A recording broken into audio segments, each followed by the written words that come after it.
when their bodies leave them. This book is dedicated to all the beautiful souls who have crossed the threshold of the rainbow. And it's also dedicated to all the people with loved ones whose bodies have left them. Con amor, Oshri, Andrea, and Cecilia. When their bodies leave them, they're still here. Still, it's good to weep and to shed our tears. Crying is like dedicating a fountain to a beloved who has died, a fountain made out of the flesh of our eyes. When that fountain overflows, by and by, our beloved spirit can sail forth on a boat guided by the winds of our sighs.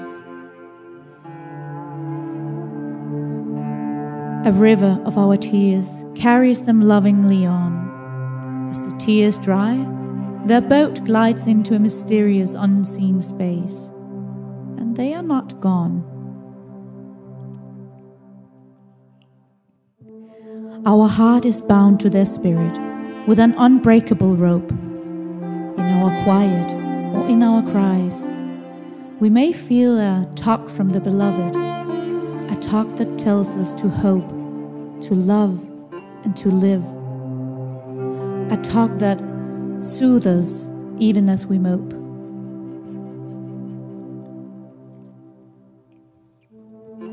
In the spacious earthy land of our dreaming, we may also see our beloved beaming. They may suggest that now they're better off.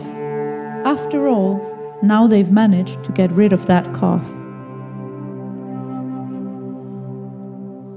They might tell us that from their body they are free. And yet, even without eyes, they still see. In fact, they see even more clearly than ever, in a way so wise they can predict or even pose as the weather. We see beyond time and through space. We see it all. We see the alwaysness. We see it all, they might go on to explain. When our bodies leave us, we don't have mouths or tongues to talk, yet we speak in, as, and through everything. We are the butterflies butterflapping, the little birds bird singing, and every little whisper of the worlds in the wind. Try to listen as we tell you thank you. Try to listen as we tell you we love you. We will listen too for you.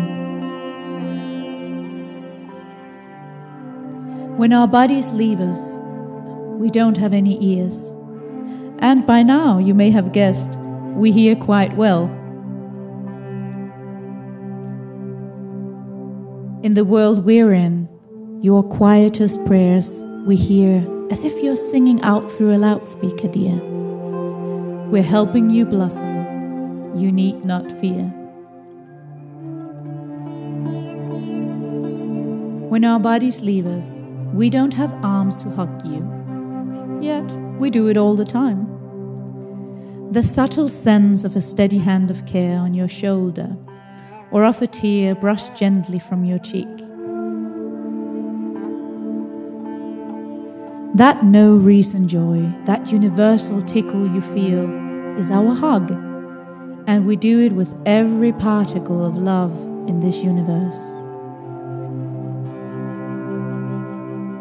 When our bodies leave us, we don't have any legs or any feet to move around, which is why you can bring us to you to embrace you at the speedy speed of thought. Your beloved might go on and on to share how their world is once we lose them here, and remind us of our interwoven care. In our dreams and quiet, we can still chat together. And though one is in a body and one is not, they can still share lessons to be taught.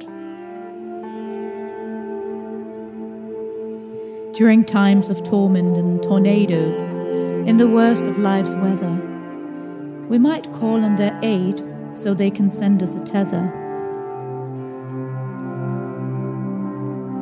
So when their bodies leave them, it's okay to shout, and it's okay to cry, and it's okay to feel confused and surprised.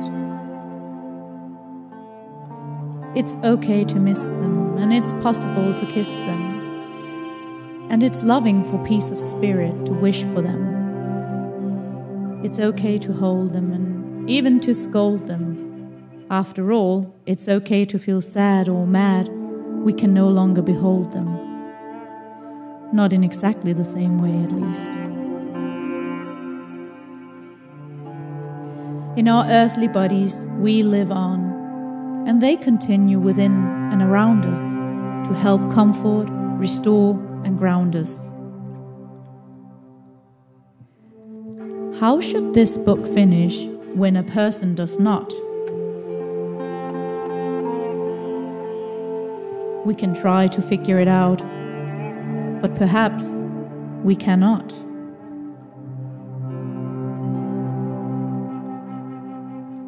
Instead, let's take in a breath of life, and our love will fly to the beloved who's nearby. As we let the breath go, our love soars to where they roam, behind the scenes of this part of the show. This is not the end, this is the bend.